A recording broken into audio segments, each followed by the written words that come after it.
آپ کی خوشیوں میں تو ہر کوئی آپ کے ساتھ ہوگا، لیکن آپ کے غم میں کوئی آپ کے ساتھ غمگین نہ ہوگا۔ لیکن وقت بدل چکا ہے، قاعدے قانون بدل چکے ہیں۔ اب آپ کو خوش دیکھ کر لوگ تکلیف میں مبتلا ہو جاتے ہیں۔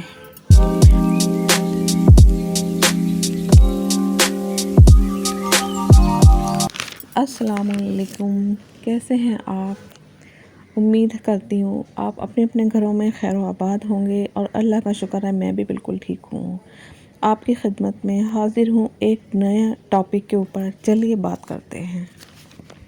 عام طور پر انسان اللہ تعالیٰ کی عظیم نعمتوں، صحت اور وقت کی نہایت ناقدری کرتا ہے۔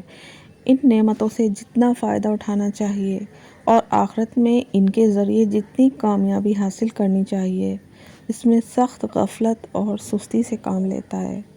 صحت اور فرصت اللہ تعالیٰ کی عظیم نعمتیں ہیں۔ ان کی قدردانی یہ ہے کہ اللہ تعالیٰ کی اطاعت کی جائے، اس کی منع کردہ چیزوں سے پرہیز کیا جائے۔ اس میں کوتاہی ہوئی تو آخرت میں خسارے میں ہوگا۔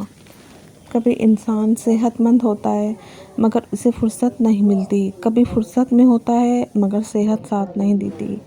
یوں سمجھ لیجئے کہ صحت اور وقت انسانی زندگی کا اصل سرمایہ ہے۔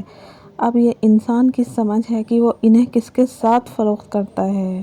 اگر اللہ تعالیٰ کے کام میں لگائے تو گویا اسے بیچ کر اس کا یقینی معاوضہ حاصل کر کے فلاح حاصل کرے گا، اور اگر واقعی لذتوں یا سستی میں انہیں ضائع کرے گا تو ظاہر ہے اس کو افسوس اور حسرت کے سوا کچھ بھی ہاتھ نہ لگے گا۔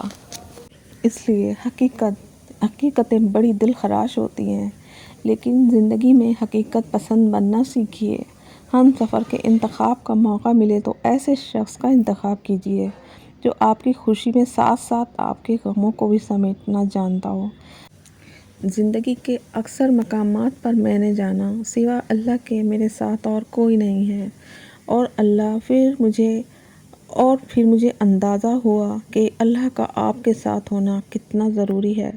کچھ لوگوں کو پچھتاوا نہیں ہوتا۔ ہم سوچتے رہتے ہیں کہ شاید انہیں احساس ہوگا، مگر پچھتاوے احساس بھی صرف ظرف والوں کے لیے ہی ہوتے ہیں۔ بے حس لوگوں کے پاس صرف اپنا آپ ہوتا ہے۔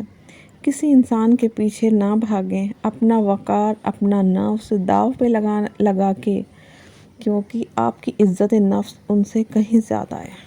امید کرتی ہوں آپ کو میری گفتگو کا یہ عنوان پسند آیا ہوگا، تو جلدی سے میری ویڈیو کو لائک اینڈ سبسکرائب کر دیجیے۔